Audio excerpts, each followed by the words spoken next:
India TV YouTube channel को subscribe करें और बेल आइकन दबाएं।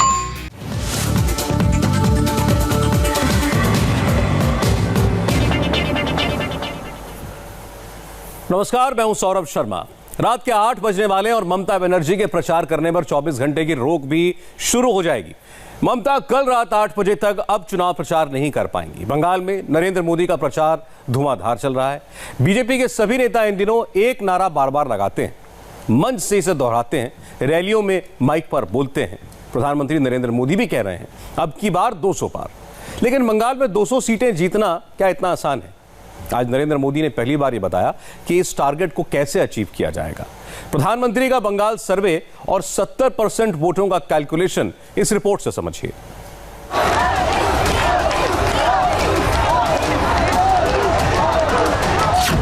आधे चुनाव में ही टीएमसी पूरी साफ। 4 चरणों के चुनाव में बंगाल की जागरूक जनता ने इतने चौके छक्के मारे, इतने चौके छक्के मारे कि बीजेपी की सीटों की सेंचुरी हो गई है। एक बार 200 पार। बीजेपी ने अगले चरण की वोटिंग से पहले नया हैशटैग निकाला है। 8 राउंड के चुनाव में बीजेपी का टारगेट डबल सेंचुरी का है और प्रधानमंत्री कह रहे हैं कि 4 चरण में पहली सेंचुरी लग गई। सीटों की सेंचुरी हो गई है। बंगाल चुनाव के 4 चरण यानी 135 सीट। मोदी की चुनाव रिपोर्ट में इनमें से 100 सीटें बीजेपी को मिल रही हैं। अगले 4 चरण में 159 सीटों पर फाइट है। बीजेपी का टारगेट स्कोर कार्ड को 200 के पार पहुंचाने का है। प्रधानमंत्री का वोट कैलकुलेटर कैसे काम कर रहा है? नरेंद्र मोदी ने बंगाल में सीटों का यह आंकड़ा कैसे निकाला है? रीजन वाइज, रिलीजन वाइज और कास्ट वाइज बंगाल के वोटों का पूरा चुनावी गणित समझाएंगे। प्रधानमंत्री का वोट कैलकुलेशन भी दिखाएंगे। मगर उससे पहले वर्धमान रैली में नरेंद्र मोदी की एक और बड़ी बात सुन लीजिए। एक तो नंदीग्राम में बंगाल के लोगों ने दीदी को क्लीन बोल्ड कर दिया, यानी बंगाल में दीदी की पारी समाप्त हो चुकी है। दीदी तैयारी करके बैठी थी कि पार्टी की कप्तानी भाईपो को सौंपेगी, लेकिन दीदी का ये खेला भी जनता ने समय रहते समझ लिया और इसलिए दीदी का सारा खेला धरा का धरा रह गया। खेला होबे। बंगाल चुनाव में खेला होबे का नारा दीदी ने दिया था। खेला होबे। अब मोदी का दावा है कि दीदी के साथ ही खेला हो गया, लेकिन दीदी का ये खेला भी जनता ने समय रहते समझ लिया। वर्धमान, कल्याणी और बारासात बंगाल के चुनावी रण में नरेंद्र मोदी ने आज रैलियों की हैट्रिक लगाई। बंगाल में मोदी आज कुल 110 मिनट बोले। इन 110 मिनट में ही मोदी ने बंगाल का पॉलिटिकल टेम्परेचर हाई कर दिया। मोदी तीसरी रैली के लिए बारासात पहुंचे तो प्रधानमंत्री ने अपने सीट कैलकुलेशन का एक ग्राउंड बताया। कभी दीदी ने बंगाल में शांतिपूर्ण मतदान करो ये शब्द नहीं बोला है।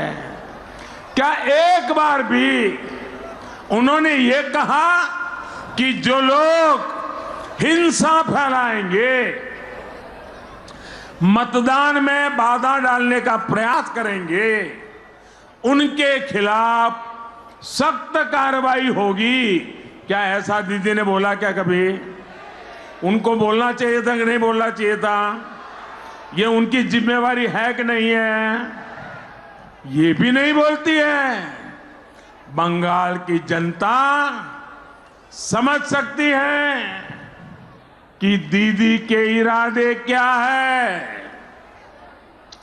दीदी जानती है कि इतना ज्यादा मतदान बीजेपी के पक्ष में हो रहा है, इसलिए वो ज्यादा मतदान के खिलाफ है।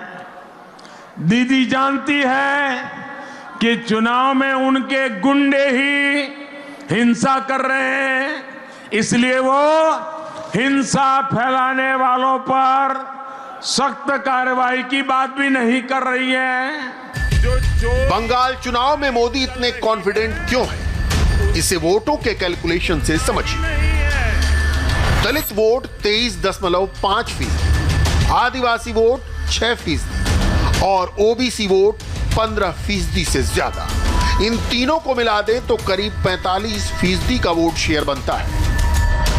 नरेंद्र मोदी के वोट कैलकुलेटर में ये 45% वोट बीजेपी के खाते में जा रहे हैं। ममता सरकार के खिलाफ काम कर रही एंटी इनकम्बेंसी के वोट और एंटी तुष्टीकरण के वोट को जोड़ दें तो बंगाल में बीजेपी का विनिंग फॉर्मूला तैयार होता है। बीजेपी का कोर हिंदुत्व वोट इन सब के ऊपर का टॉपअप है। देश के संविधान हार की बौखलाहट में दीदी और उनकी पार्टी के लोग अब हर सीमा तोड़ रहे हैं। दीदी के नेता खुलेआम बंगाल के एससी, एसटी, ओबीसी वर्ग को गालियां देने लगे हैं। आप उनको धमकाओगी, डराओगी, गालियां दोगी, लेकिन दीदी लिख लीजिए, मोदी के लिए उनका स्नेह कभी कम नहीं होने वाला है। दीदी, ओ दीदी, आदरणीय दीदी, आपके साथी बंगाल के शेड्यूल कास्ट को भिखारी कहकर अपमान कर सकते हैं, लेकिन हमारे लिए, बीजेपी के लिए उनका मान सम्मान सर्वोपरि है। आज ही टीएमसी की एक नेता का टेप आया जिसमें वो दलित वोटरों को स्वभाव से भिखारी कह रही है। नरेंद्र मोदी ने इस टेप के बहाने दीदी की पॉलिटिक्स टॉप लेवल पर एक्सपोज कर दिया। 4 चरण में पहली सेंचुरी लगा देने का भरोसा मोदी को कैसे आया, इसे और डिटेल में समझते हैं। मतुआ वोट बीजेपी के साथ, नामशूद्र वोट बीजेपी के साथ, राजवंशी वोट बीजेपी के साथ। मतुआ समुदाय बंगाल में दलित वोटों का सबसे बड़ा ग्रुप है। नॉर्थ 24 परगना, साउथ 24 परगना, नदिया, बर्धमान, जलपाईगुड़ी, सिलीगुड़ी और कूच बिहार में मतुआ वोटर बड़ी तादाद में है। और ये बात ममता बनर्जी के पोल मैनेजर भी मानते हैं कि मतुआ मोदी के साथ है। अनुमान के मुताबिक बंगाल में 1.5 करोड़ मतुआ है। मतुआ वोटरों की तादाद 1 करोड़ 5 लाख से ज्यादा है। मतुआ कम से कम 70 सीटों पर प्रभाव रखते हैं और 30 सीटों पर मतुआ हार और जीत डिसाइड करते हैं। अभी कुछ ही दिन पहले जब मैं बांग्लादेश गया था तो ओराकांदी की पवित्र धरती को चरण स्पर्श करने का मुझे सौभाग्य मिला था। आपकी सेवा के लिए मैं भी ओराकांदी से नई ऊर्जा, नई प्रेरणा लेकर के आया हूं। लेकिन हैरानी की बात है कि दीदी को मेरा ओराकांदी जाना भी पसंद नहीं आया। आप बताइए भाइयों बहनों, क्या मैंने कोई गलती की है? क्या ओराकांदी जाना गलत था? क्या श्री श्री हरिचंद ठाकुर की कर्मभूमि, तपोभूमि पे सर नमन करना गलत था क्या? उस मिट्टी को माथे पे लगाना गलत था क्या? लेकिन दीदी ने इस पर भी सवाल खड़े कर दिए। भारत माता की, भारत माता की। नरेंद्र मोदी बांग्लादेश गए तो ओराकांडी में मतुआ समाज के मंदिर भी गए। इसका असर बंगाल में हुआ तो ममता बनर्जी ने इसे आदर्श आचार संहिता का माहौल करार दिया। मगर मोदी इफेक्ट सिर्फ मतुआ समुदाय तक सीमित नहीं है। बंगाल चुनाव पूरी तरह पोलराइज होता जा रहा है। ममता के साथ सिर्फ मुसलमान वोटर रह गए हैं, जबकि मतुआ, राजवंशी और नामशूद्र मोदी के साथ हो गए हैं।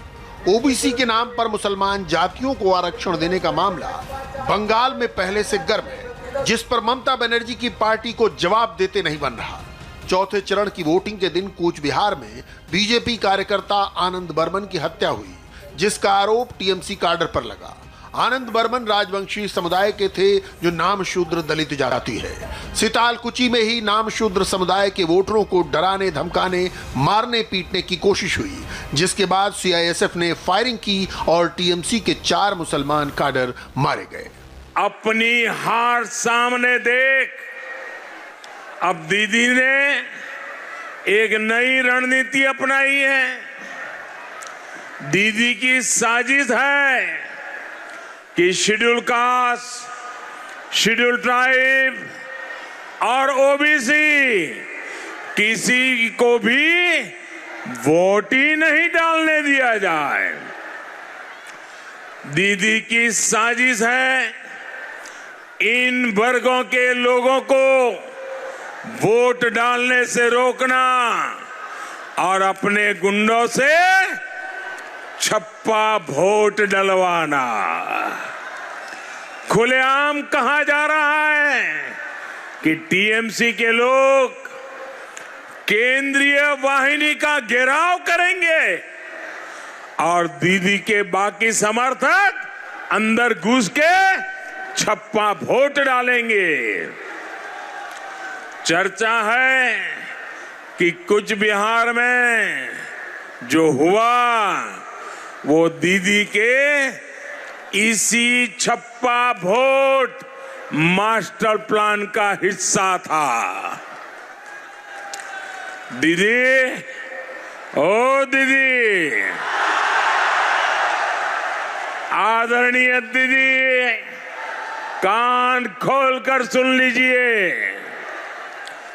आपको किसी भी मतदाता का अधिकार छीनने का अधिकार किसी ने नहीं दिया है और नहीं दिया जाएगा।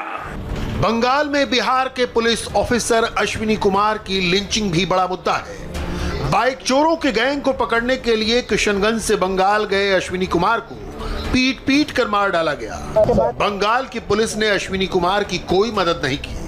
बेटे की मौत का सुनकर मां भी सदमे में गुजर गई। बेटे और मां की अर्थी एक साथ घर से निकली। नरेंद्र मोदी कहते हैं चुन चुन कर हिसाब होगा। प्रधानमंत्री का इशारा किधर है समझिए। भाइयों और बहनों, दीदी की सरकार के दौरान हुए हर अन्याय, हर अत्याचार का पूरा हिसाब, और जब मैं पूरा हिसाब कहता हूं ना, तो मेरे प्यारे बंगाल के भाइयों बहनों लिख करके रखिए, चुन चुन करके हिसाब लिया जाएगा। मध्य बंगाल, ग्रेटर मालदा और नॉर्थ बंगाल की जिन 159 सीटों पर अगले 4 दौर में वोट पड़ने वाले हैं, वहां के पुराने रिकॉर्ड ममता बनर्जी के फेवर में हैं। लेकिन बंगाल चुनाव हर दिन बदल रहा है। दुविधा में बैठा वोटर अपना साइड चुन रहा है। बंगाल में अब 2 ही साइड हैं, दीदी या फिर मोदी। मोदी का टारगेट सिर्फ दीदी पर है। बंगाल में मोदी की रैलियां बढ़ा दी गई हैं। मोदी जितनी बार बंगाल जा रहे हैं, दीदी उतनी इरिटेट हो रही हैं। दीदी को मोदी के दीदी ओ दीदी वाले बयान से भी इरिटेशन हो रही है। दीदी, ओ दीदी, दीदी, ओ दीदी, आदरणीय दीदी। मगर मोदी इसे कम नहीं कर रहे, बल्कि और बढ़ा रहे हैं। मैं जब ये बोल रहा हूं ना, दीदी ओ दीदी, उससे भी उनको गुस्सा आया। बताओ, ये गुस्से करने वाली एक चीज है क्या? मुझे बताइए, ये गुस्सा करने वाली बात है क्या? मैं तो हैरान हूं, मुझे किसने वो व्हाट्सएप भेजे हैं, शायद बंगाल के लोगों ने भेजे हैं। सैकड़ों बच्चे, सैकड़ों, कोई 3 साल का, कोई 4 साल का, कोई 5 साल का, वो खुद मोबाइल पर अपनी वीडियो बना करके रखी हुई है बच्चों ने। और क्या बोल रहे हैं बच्चे? दीदी, ओ दीदी। बंगाल के हर घर का बच्चा दीदी ओ दीदी बोलना शुरू कर दिया है। दीदी ओ दीदी बंगाल में जितना इको हो रहा है, बीजेपी का इकोसिस्टम उतना ही स्ट्रांग हो रहा है। बंगाली सोशल मीडिया में भी ऐसे वीडियो लगातार आने लगे हैं। दीदी, ओ दीदी, दीदी, ओ दीदी, दीदी, ओ दीदी, दीदी। ममता बनर्जी पहले जय श्री राम के नारे से चिढ़ती थी, ओ दीदी। अब वो दीदी ओ दीदी कहने से चिढ़ती है। मोदी को मालूम है कि दीदी जितना ज्यादा चिढ़ेंगी उतनी ही ज्यादा गलतियां करेंगी। फाइटर दीदी पहले ही डिफेंसिव मोड में आ चुकी हैं। दूसरी तरफ नरेंद्र मोदी ताबड़तोड़ शॉट्स मार रहे हैं। बंगाल में नरेंद्र मोदी का टारगेट 70% वोट और 70% सीट है। टारगेट कैसे अचीव किया जाता है, यह नरेंद्र मोदी को आता है। बंगाल में नरेंद्र मोदी की यह तस्वीर राजनीति वाली नहीं है। प्रधानमंत्री के काफिले के बीच से आज 2 एम्बुलेंस को रास्ता दिया गया। ऐसी तस्वीरें इमोशन को टच करती हैं। बंगाल का चुनाव भी इमोशन पर लड़ा जा रहा है। यह कहना गलत नहीं होगा कि मोदी ने बंगाल के इमोशन को कोऑर्डिनेशन बना लिया है। जा रही है। प्रधानमंत्री ने बंगाल में बीजेपी की जीत का जो फिगर बताया है वो तभी पूरा हो पाएगा जब बीजेपी अपने गढ़ नॉर्थ बंगाल में क्लीन स्वीप करे।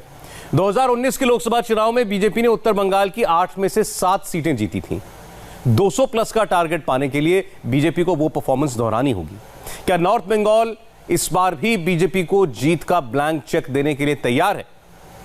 भारत माता की जय, भारत माता की जय, गोरखा, जय श्री राम।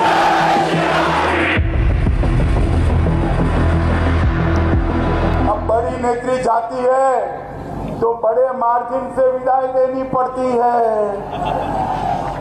तो बंगाल में भाजपा की सरकार बनाने से सिर्फ नहीं चलेगा, 200 से ज्यादा सीटों के साथ भारतीय जनता पार्टी की सरकार बननी चाहिए।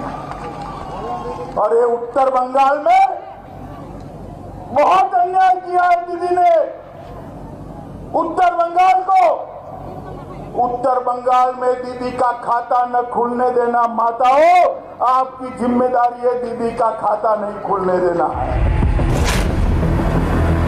बैटल ऑफ बंगाल का नया मोर्चा है नॉर्थ बंगाल, यानी बंगाल के उत्तरी और पहाड़ी इलाके। यहाँ कौन जीतेगा, कौन हारेगा? 2019 के लोकसभा चुनाव में पूरा का पूरा नॉर्थ बंगाल भगवा रंग में रंग गया था।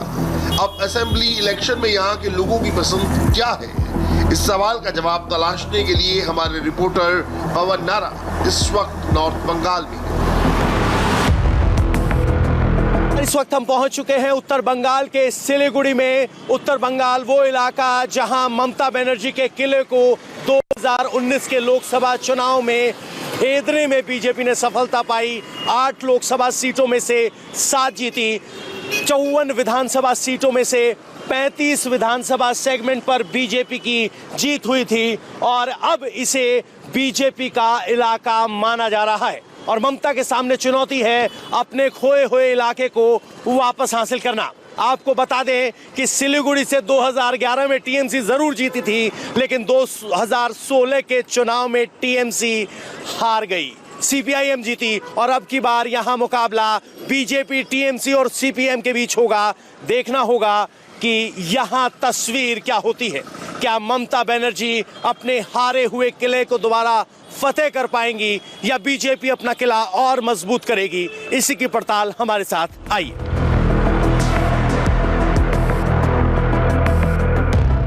आगे बढ़ने से पहले आपको फटाफट नॉर्थ बंगाल का चुनावी समीकरण बता देते हैं। उत्तर बंगाल में कुल 54 विधानसभा सीट है जो 8 जिलों में बटी है। इनमें से क्लिम्पोंग जिला 2017 में दार्जिलिंग से अलग करके बनाया गया था। 2016 में टीएमसी ने यहां से 25 सीट जीती थी।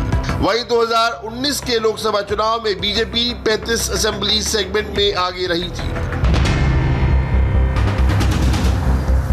उत्तर बंगाल के दार्जिलिंग, जलपाईगुड़ी और कालिम्पोंग जिलों में गोरखा समुदाय के लोगों का बहुमत है।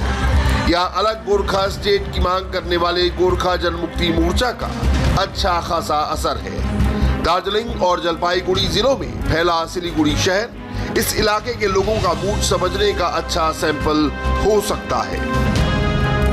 सिलीगुड़ी के बाजार में इस वक्त हम हैं और यहाँ की स्थिति समझने के लिए आम लोगों से बात करना जरूरी है। आपके पास तो बहुत सी जनता आती होगी, क्या सिलीगुड़ी की तस्वीर लग रही है?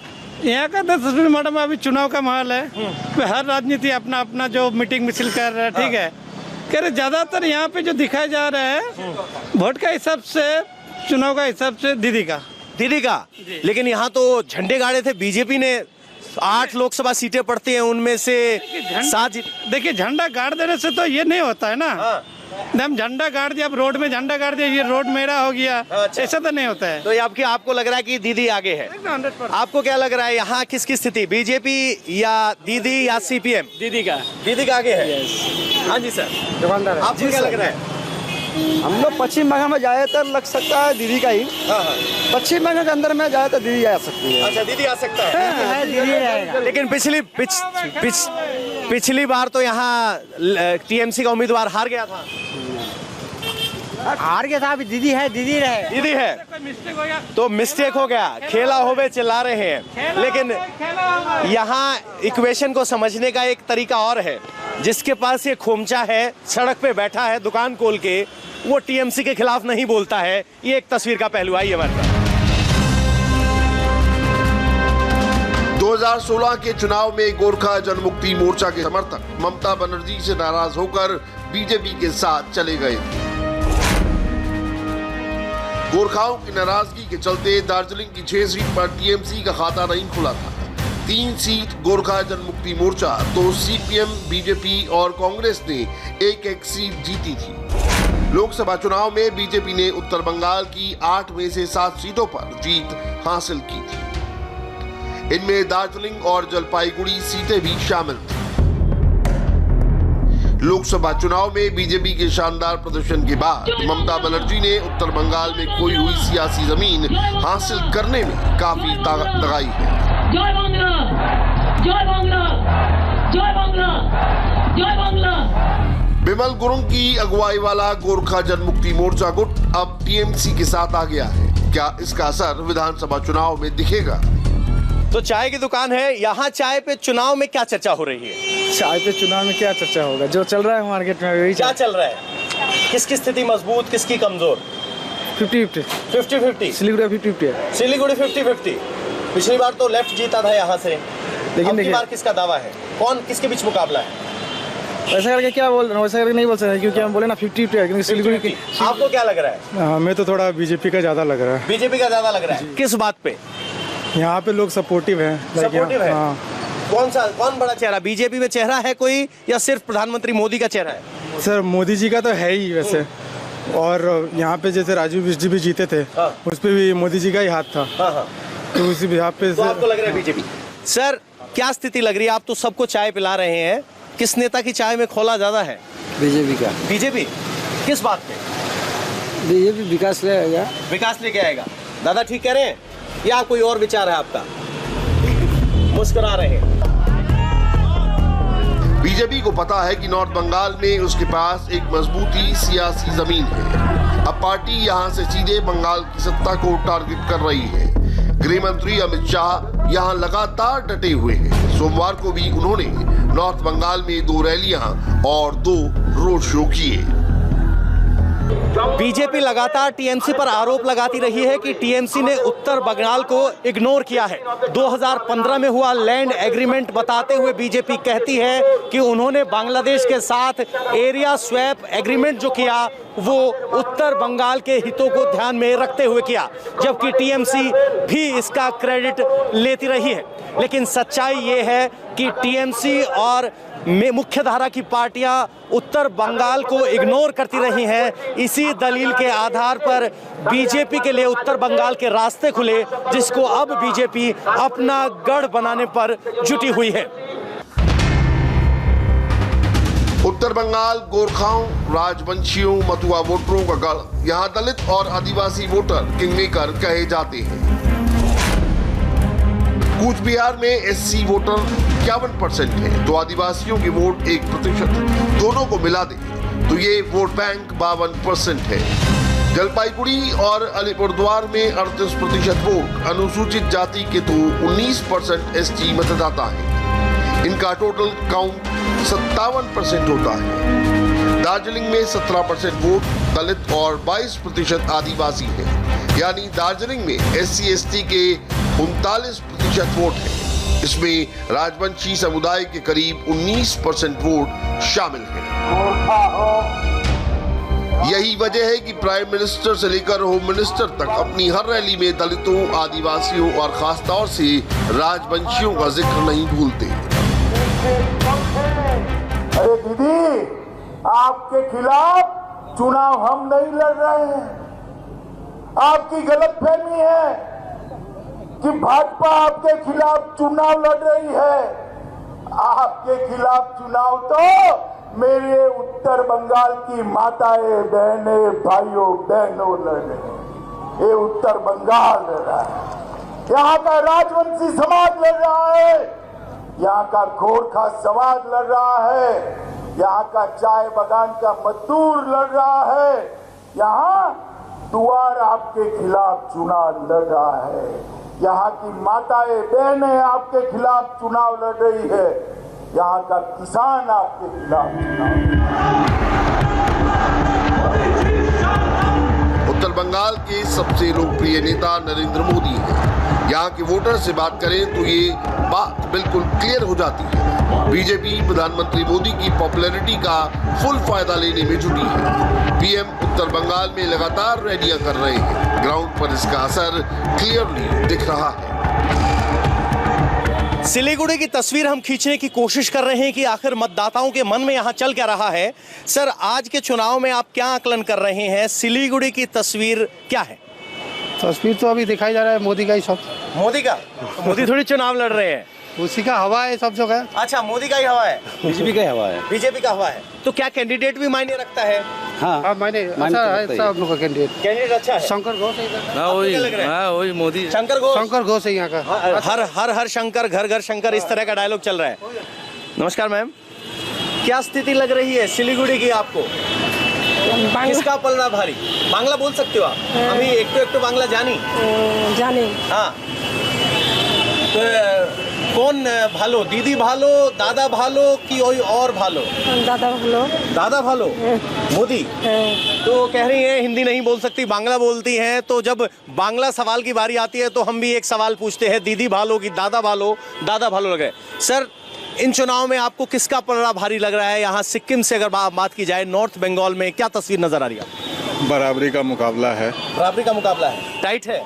टाइट है। 2019 में तो बीजेपी के पक्ष के संकेत आए थे, क्या लग रहा है आपको? लोकसभा चुनाव का परिदृश्य अलग होता है विधानसभा में। बीजेपी ने गोरखालैंड की मांग का समर्थन करके दार्जिलिंग, क्लिम्पोंग और जलपाईगुड़ी में अपने लिए जगह बनाई थी।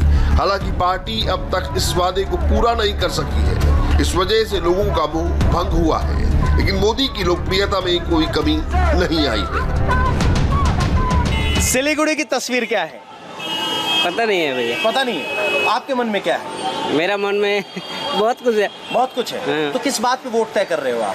किस बात पे? हाँ, बंगाल के विकास पे, किसी पार्टी विशेष पे, किस बात पे? बंगाल के विशेष पे। तो कौन करेगा बंगाल का विकास? विकास से करेगा। होगा, परिवर्तन होगा कि सरकार बनी रहेगी? परिवर्तन तो होगा है। एक दिन होगा। एक न एक दिन होगा। अब की बार होगा कि नहीं होगा वह तो पता नहीं है। पता नहीं है, अभी शब्दों को ताल रहे हैं। सर आप नौजवान हैं, आपको क्या लग रहा है किसका दावा मजबूत है यहाँ से? इस बार तो मोदी ही। मोदी है, एक कन्फर्म, कोई डाउट नहीं ना। अच्छा, तो मोदी है, कोई डाउट नहीं। जाहिर है उत्तर बंगाल में बीजेपी बनाम टीएमसी की जंग के बीच वोटर का एक तबका दुविधा में है। अब देखना यह है कि अब तक अनडिसाइडेड ये वोटर किधर जाते हैं और नतीजों पर कितना असर डालते हैं।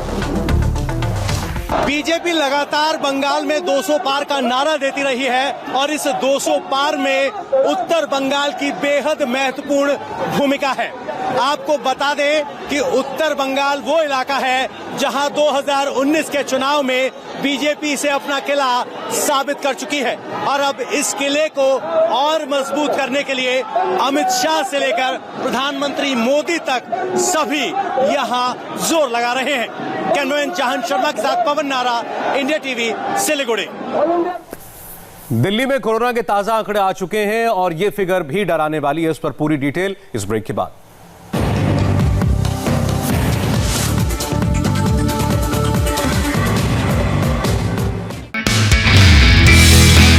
नमस्ते, मैं हूं मीनाक्षी जोशी। वीडियो और खबरों से अपडेट रहने के लिए India TV YouTube channel subscribe करें, बेल आइकन दबाना ना भूलें। जुड़े रहें इंडिया टीवी के साथ।